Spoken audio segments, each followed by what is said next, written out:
Any new app, the demographic is going to be kind of skewing younger. But the cool thing about TikTok now is that you are getting the more millennial and even the older buy-in. 24 and up is their largest growing demographic. So it's taking up almost 50% of the app now. Brands and agencies that are coming to us saying like, we're not really trying to reach Gen Z. That's not our target demographic. Should we be using TikTok? And we're like, yeah, there are millions and millions of millennials and older on TikTok using the app.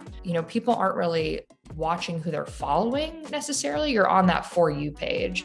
So we've kind of started calling it more of an entertainment app rather than a social media app because it's very content driven. So if you're trying to reach individuals who are interested in a particular genre of product or content, it's actually way easier with TikTok because you're going to grab those people who are already watching content, in those same kind of buckets.